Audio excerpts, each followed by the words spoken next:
Students நம்ம இந்த வீடியோவில் செட்ஸோட ஆப்ரேஷன்ஸ் பார்க்க போகிறோம். இதில் பேசிக்காக இந்த 6 ஆப்ரேஷன் நமக்கு தெரிஞ்சிருக்கணும். யூனியன், இன்டர்செக்ஷன், செட் டிஃப்ரென்ஸ், இது 3 மேஜராக நிறைய இடத்துல யூஸ் ஆகும். அது இல்லாமல் சிமெட்ரிக் டிஃப்ரென்ஸ், காம்ப்ளிமெண்ட், டிஸ்ஜாயிண்ட்னாலும் என்ன நம்ம கற்றுக்க போகிறோம். இப்போது இது எப்படி வென் டயக்ராமில் ரெப்ரசென்ட் பண்ணுறது, எப்படி சம்ஸில் அப்ளை பண்ணுறதுன்றதை பார்க்கலாம். முதல்ல நம்ம பார்க்க போகிறது யூனியன். யூனியன் அப்படின்னா இப்போ ஏன்ற செட்டையும் பின்ற செட்டையும் யூனியன் பண்ணுங்க அப்படின்னா கம்பைன் பண்ணுங்க அப்படின்றது தான் அதோட அர்த்தம். ஏன்ற செட் பின்ற செட்ன்றது சேர்த்து எழுதுங்க அப்படின்றது யூனியன். ஆக்சுவலாக இன்டர்செக்ஷன் அப்படின்றது இந்த யூவை இப்படி உல்டாவா எழுதுனாங்கன்னா அதுதான் இன்டர்செக்ஷன் சிம்பிள். இதை படிக்கும்போது ஏ இன்டர்செக்ஷன் பின்னு படிக்கணும். ஏக்கும் பிக்கும் இன்டர்செக்ஷன் பண்ணுங்க அப்படின்னா காமன் எலிமெண்ட்டை மட்டும் எடுத்து எழுதுங்க அப்படின்னு அர்த்தம். செட் டிஃப்ரென்ஸ்ன்றதை மைனஸ்னு சொல்லலாம், இல்லை இந்த மாதிரி ஸ்லாஷ் போட்டு கூட எழுதலாம். அதாவது ஏ மைனஸ் பினா ஏல இருக்க எலிமெண்ட்டை மட்டும் எடுத்து எழுதுங்க, அதில் பியில் இருக்க ஒரு எலிமெண்ட் கூட உள்ளே வரக்கூடாது, ஏலேருந்து பியை ரிமூவ் பண்ணுங்க அப்படின்னு அர்த்தம். முதல்ல இது மூணத்தோட வென் டயக்ராம்ஸ் பார்த்துலாம், அதுக்கப்புறம் அந்த ரிமைனிங் 3 நான் உங்களுக்கு சொல்கிறேன். ஃபஸ்ட்டு நம்ம பார்க்க போகிறது யூனியன். யூனியன் இது வந்து உங்களோட செட் ஏ, இது வந்து உங்களோட செட் பி. யூனியன் பண்ணுங்க அப்படின்னாங்கன்னா ஏன்ற செட்டையும் பின்ற செட்டையும் இப்படி கம்பைன் பண்ணி ஷேட் பண்ணிடணும். ஏ செட் பி செட் டுகெதராக எழுதுறாங்க அப்படின்னு அர்த்தம். இதற்கு நம்ம யூஸ் பண்ண போகிற வேர்டு வந்து or. The element contain in A or in B, ஏதாவது ஒன்றத்தில் இருந்தால் கூட யூனியனில் வரும் அப்படின்னு அர்த்தம். இன்டர்செக்ஷன் அப்படின்றது ஏன்ற செட்டுக்கும் பின்ற செட்டுக்கும் இன்டர்செக்ஷனை மேப் பண்ணுங்க அப்படின்னு சொன்னாங்கன்னா ஏக்கும் பிக்கும் காமனாக இருக்க போர்ஷனை மட்டும் தான் என்ன பண்ணணும், ஷேட் பண்ணணும். இந்த மேலே இருக்கிற டயக்ராம் வந்து ஏ யூனியன் பியோடது, இந்த டயக்ராம் ஏ இன்டர்செக்ஷன் பியோடது. ஏக்கும் பிக்கும் காமனாக இருக்க எலிமெண்ட்டை மட்டும் ஷேட் பண்ணியிருக்கோம். நெக்ஸ்ட் நம்ம பார்க்க போகிறது செட் டிஃப்ரென்ஸ். செட் டிஃப்ரென்ஸ் இப்போ இது வந்து உங்களோட ஏ, இது வந்து உங்களோட பி. ஏ மைனஸ் பியை ஷேட் பண்ணுங்க, இல்லைன்னா ஏ ஸ்லாஷ் பியை ஷேட் பண்ணுங்க, எப்படி வேணாலும் கேட்கலாம், ரெண்டுத்துக்கும் ஒரே அர்த்தம் தான். ஏ மைனஸ் பின்ற ஏன்ற செட்டை ஷேட் பண்ணுங்க, அதில் பி இருக்கவே கூடாது அப்படின்னா இப்போ ஏன்ற செட்டை ஷேட் பண்ணணும், அதில் பி இருக்கவே கூடாதுன்றதுனால அந்த இன்டர்செக்ஷன் போர்ஷன் என்ன ஆகாது, ஷேட் ஆகாது. ஏ ஷேட் ஆகிருக்கு, அதில் பி ரிமூவ் ஆகிருக்கு. இந்த இடத்துல பின்ற போர்ஷன் இருக்கிறதுனால அதை ஷேட் பண்ணாமல் நம்ம விட்டுடுறோம். அடுத்து நம்ம பார்க்க போகிற ஆப்ரேஷன் வந்து செட் டிஃப்ரென்ஸ். செட் டிஃப்ரென்ஸ் வந்து இந்த மாதிரி ஒரு சின்ன ட்ரையாங்கிள் மாதிரி போட்டு எழுதுவாங்க, அதாவது டெல்லுன்னு சொல்லுவாங்க. ஏ டெல் பி அப்படின்றது எப்படி வந்து ஷேட் ஆகும் அப்படின்னு பார்த்தீங்கன்னா ஏ மைனஸ் பியும் அதே மாதிரி பி மைனஸ் ஏவையும் ஒரே டயக்ராமில் ஷேட் பண்ணுறது தான் வந்து சிமெட்ரிக் டிஃப்ரென்ஸ்னு சொல்லுவோம். ஏ டெல் பி. இது எப்படி ஷேட் பண்ணுறதுன்னு பாருங்கள். செட் டிஃப்ரென்ஸில் இது உங்களோட ஏ செட், இது உங்களோட பி செட். ஏ மைனஸ் பியில் இந்த பக்கம் மட்டும் ஷேட் ஆகும், இது வந்து உங்களோட ஏ மைனஸ் பி. இதுதான் உங்களோட A minus B. B minus A அப்படின்னா பி ஷேட் ஆகும், அதில் ஏ ஷேட் ஆகாது. எப்படி பார்த்தாலும் இந்த இன்டர்செக்ஷன் போர்ஷன் மட்டும் என்ன இருக்காது, கவர் ஆயிருக்காது. இது உங்களோட பி மைனஸ் ஏ. பி ஷேட் ஆயிருக்கு, இதில் ஏ இல்லை. ஏ மைனஸ் பியும் பி மைனஸ் ஏவும் யூனியன் பண்ணால் சேர்த்து எழுதுனா கிடைக்கிறது தான் செட் டிஃப்ரென்ஸ். இதுதான் செட் டிஃப்ரென்ஸோட டயக்ராம். இதை நம்ம எப்படி கூட சொல்லலாம் அப்படின்னா ஏ யூனியன் பிலேருந்து, அதாவது ஏ யூனியன் பின்ற டயக்ராம்லேருந்து மைனஸ் ஏ இன்டர்செக்ஷன் பி, இப்படி கூட நம்ம சொல்லிக்கலாம் ஃபார்முலாவை. ஏ மைனஸ் பியும் பி மைனஸ் ஏவும் கம்பைன் பண்ணுங்கன்னு சொல்லலாம், இல்லை மொத்தமாக யூனியன், இந்த யூனியன்லேருந்து இந்த இன்டர்செக்ஷனை மட்டும் மைனஸ் பண்ணிடுங்க அப்படின்னு சொன்னாலும் அது எதை தான் குறிக்கும், செட் டிஃப்ரென்ஸை தான் குறிக்கும். அடுத்து நம்ம பார்க்க போகிற ஆப்ரேஷன் வந்து காம்ப்ளிமெண்ட். காம்ப்ளிமெண்ட்னா அதில் இல்லாதது அப்படின்றது தான் அதோட அர்த்தம். இப்போ ஏயோட காம்ப்ளிமெண்ட் என்னன்னு கேட்டாங்கன்னா ஏ டேஷ் அப்படின்னு சொல்லுவோம். ஏ டேஷை நம்ம எப்படி கண்டுபிடிக்கிறது, மொத்த செட் யூனிவர்சல் செட்லேருந்து ஏவை ரிமூவ் பண்ணிடணும். ஏல இல்லாதது ஏ டேஷில் வரும், அதுதான் காம்ப்ளிமெண்ட்.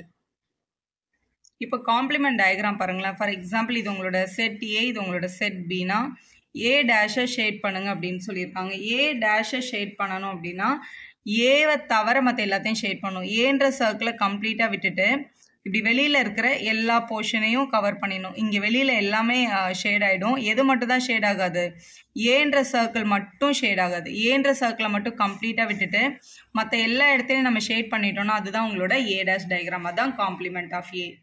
அடுத்து நம்ம பார்க்க போகிறது டிஸ்ஜாயிண்ட் செட்ஸ். டிஸ்ஜாயிண்ட் செட்ஸ் அப்படின்னா என்னென்னா ரெண்டு செட்டு தனித்தனியாக இருக்குன்னு அர்த்தம். அதாவது இப்போ ஏன்ற செட்டுக்கும் பின்ற செட்டுக்கும் இன்டர்செக்ஷன் கண்டுபிடிச்சோம்னா அதில் எதுவுமே இருக்கக்கூடாது, காமனாக ஒரு எலிமெண்ட் கூட இருக்கக்கூடாது. அப்படி இருந்துச்சுன்னா காமன் எலிமெண்ட் இல்லாமல் இருந்ததுன்னா அவங்களை வந்து டிஸ்ஜாயிண்ட் செட்டுன்னு சொல்லுவாங்க. இப்போ டயக்ராம் பார்க்கலாம். இப்போ நம்ம சர்க்கிளை வந்து 2 டைப்பில் வரையலாம். ஒன்று இப்படி வரையலாம், இல்லை இப்படி கூட வரையலாம். இந்த மாதிரி வரைகிற டயக்ராமுக்கு பேர் வந்து ஓவர்லேப்பிங்னு சொல்லுவாங்க. ஓவர்லேப்பிங்னு ஏன் சொல்கிறாங்கன்னா, இது மேலே இதை ட்ரா இருக்குது, உங்களுக்கு இன்டர்செக்ஷனில் சம் எலிமெண்ட் இருக்குன்னு அர்த்தம். ஆனால் டயக்ராம் இப்படி தனித்தனியாக வரையும் போது அவங்க 2 பேருக்கும் நடுவில் காமனாக எந்த எலிமெண்ட்டும் இல்லைன்னு அர்த்தம். இது ஏன்ற செட், இது பின்ற செட். இவங்க 2 பேருக்கும் நம்ம இன்டர்செக்ஷன் பார்ட் கண்டுபிடிச்சோம்னா எதுவுமே இருக்காது. அதனால இதுதான் உங்களோட டிஸ்ஜாயிண்ட் செட்ஸ். தனித்தனியாக 2 செட்டு, டிஸ்ஜாயிண்ட் வந்து இன்டர்செக்ஷன் வந்து 0வா இருக்கிறதுனால இது 2 என்னன்னு சொல்லுவாங்க, டிஸ்ஜாயிண்ட் செட்ஸ்னு சொல்லுவாங்க. இது வந்து டிஸ்ஜாயிண்ட் செட் கிடையாது.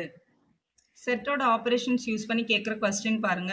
ஏன்னு ஒரு செட்டு, பி சி 3 செட்டு கொடுத்துருக்காங்க. Verify A minus B intersection சியும் A minus B union A minus சியும் சேம் ஆன்சர்னு ப்ரூவ் பண்ண சொல்லியிருக்காங்க.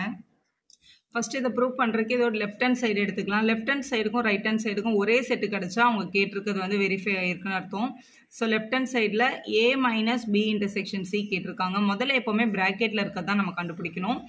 ஏக்கும் பி இன்டர்செக்ஷன் சிக்கும் மைனஸ் கண்டுபிடிக்கணும் அப்படின்றதான் உங்களோட கொஸ்டின். இப்போ ஏன்ற செட்டு ரொம்ப சிம்பிள், அங்கே ஆல்ரெடி இருக்குது, அப்படியே காப்பி பண்ணிக்கலாம். பி இன்டர்செக்ஷன் சி அப்படின்றது பிக்கும் சிக்கும் காமனாக இருக்க எலிமெண்ட்டை மட்டும் எடுத்து எழுதணும். ஏன்னா இன்டர்செக்ஷன்னாலே காமன் தான் அர்த்தம். இப்போ பியும் சியும் கம்பேர் பண்ணி பாருங்கள். இங்கேயும் 15 இருக்குது, இங்கேயும் 15 இருக்குது, அப்போ 15 எழுதணும். இங்கேயும் 20 இருக்குது, இங்கேயும் 20 இருக்குது, 20 எழுதணும். ஸோ வேறு எந்த எலிமெண்ட்டும் காமனாக இல்லாதனால 2 எலிமெண்ட் தான் இருக்குது அப்படின்னு எழுதிக்கலாம். ஸோ ஏவை காப்பி பண்ணியாச்சு. இப்போ A minus B intersection C. Minus அப்படின்னா ஏன்ற செட்டிலேருந்து பி இன்டர்செக்ஷன் பியை ரிமூவ் பண்ணுங்கன்னு அர்த்தம். இவங்க 2 பேருக்கும் காமனாக இருக்கிறது 15, 20 ரெண்டுத்தையும் ரிமூவ் பண்ணிவிட்டு ரிமைனிங் எலிமெண்ட் ஃப்ரம் ஏவை மட்டும் எடுத்து எழுதணும். ஏல மிச்சம் கேன்சல் ஆகாமல் என்னென்ன இருக்குது, 10, 25, 30, 35, 40, 45, 50. இதான் உங்களோட ஆன்சர். ஸோ லெஃப்ட் ஹேண்ட் சைடை நம்ம கம்ப்ளீட் பண்ணிட்டோம். இது ஈக்குவேஷன் 1ன்னு எடுத்துக்கலாம். இப்போ ரைட் ஹேண்ட் சைடு கொஸ்டினுக்கு போங்க.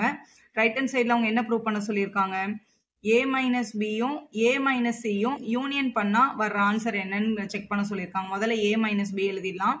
ஏ மைனஸ் பி எழுதுறதுக்கு ஏயும் பியும் காமனாக இருக்கிறத கட் பண்ணிவிட்டு ஏல மிச்சம் இருக்கிறத மட்டும் எடுத்து எழுதணும். அப்போ தான் ஏலேருந்து பி வந்து என்ன ஆகும், ரிமூவ் ஆகும். அது எப்படி எழுதுறதுன்னு பாருங்கள். இப்போ ஃபஸ்ட்டு ஏ மைனஸ் பி நம்ம கண்டுபிடிக்கிறதுக்கு ஏயும் பியும் எடுத்து எழுதிட்டு எப்போவுமே மைனஸ் பண்ணணும்னா காமனாக இருக்க டேர்ம்ஸை கேன்சல் பண்ணிடுங்க. 10 கட் ஆகிடும், 15 கட் ஆகிடும், 20 30 30 கேன்சல் ஆகிருக்கும். அப்போ ரிமைனிங் இருக்கிற எலிமெண்ட் மட்டும் தான் ஏ மைனஸ் பியில் வரும். அதில் ஏல இருக்கிறத மட்டும் தான் எடுத்து எழுதணும். ஏல வந்து 25, 35, 40, 45, 50 இது மட்டும் தான் ஏ மைனஸ் பியில் இருக்கு, எடுத்து எழுதியாச்சு. அடுத்து அதே மாதிரி நமக்கு ஏ மைனஸ் சி தேவைப்படுது. ஸோ ஏயும் சியும் எடுத்து எழுதிட்டு கேன்சல் பண்ணுங்கள் காமனாக இருக்க நம்பர்ஸை. 15 கட் ஆகிடும், 20 கட் ஆகிடும், 35 கட் ஆகிடும், 45 கட் ஆகிடும். ஸோ ரிமைனிங் ஏ மைனஸ் சினா ஏவை எடுத்து எழுது, அதில் சி இருக்கக்கூடாதுன்னு அர்த்தம். அதனால தான் சியில் இருக்க எலிமெண்ட்டு கேன்சல் பண்ணிடுறோம். ஸோ மிச்சம் பார்த்தீங்கன்னா இங்கே 10 இருக்குது, 25, 30, 40, 50 இருக்குது. ஸோ ஏ மைனஸ் பியும் கண்டுபிடிச்சாச்சு, ஏ மைனஸ் சியும் கண்டுபிடிச்சாச்சு. இது ரெண்டுத்தையும் என்ன பண்ண சொல்லியிருக்காங்க, யூனியன் பண்ண சொல்லியிருக்காங்க. யூனியன் அப்படின்னா அந்த ரெண்டுத்தையும் என்ன பண்ணிடணும், சேர்த்து எழுதிடணும். ஏ மைனஸ் பியிலேருந்து கிடைச்ச எலிமெண்ட்டையும் ஏ மைனஸ் சியில் கிடைச்ச எலிமெண்ட்டையும் ஜாயின் பண்ணி எழுதுங்க. 10 இருக்குது, 2 பேர்கிட்டமே 25 இருக்குது, இங்கே 30 இருக்குது, இங்கே 35 இருக்குது, இங்கே 40, இங்கே 45, 50, இங்கேயும் 50 இருக்குது. எந்த எலிமெண்ட்டையும் 2 தடவை எழுதக்கூடாது, ஒரு தடவை எழுதுனா போதும். ஸோ இதுதான் உங்களோட ரைட் ஹேண்ட் சைடோட வேல்யூ. லெஃப்ட் ஹேண்ட் சைடோட வேல்யூ பாருங்கள், அதே தான் கிடச்சிருக்கு பாருங்கள். 10, 25, 30, 35, 40, 45, 50 அதே டேர்ம் தான் இங்கேயும் கிடச்சிருக்கு. அப்போ லெஃப்ட் ஹேண்ட் சைடுக்கும் ரைட் ஹேண்ட் சைடுக்கும் நமக்கு ஒரே ஆன்சர் தான் வருது. அப்போ கொடுத்த சம்மம் வந்து என்ன ஆயிடுச்சு, சால்வ் ஆயிடுச்சு. ஃபர்ஸ்ட் ஈக்குவேஷனும் செகண்ட் ஈக்குவேஷனும் ஈக்குவலாக வரதுனால லெஃப்ட் ஹேண்ட் சைடும் ரைட் ஹேண்ட் சைடும் சேமாக வருது. அப்போ நம்ம என்னென்னு எழுதிடலாம், வெரிஃபைட்னு எழுதி சம்மை கம்ப்ளீட் பண்ணிக்கலாம். வீடியோ யூஸ்ஃபுல்லாக இருந்தால் ஒரு லைக் போடுங்க, உங்கள் ஃப்ரெண்ட்ஸ்க்கும் ஷேர் பண்ணுங்கள். Subscribe our channel for more videos.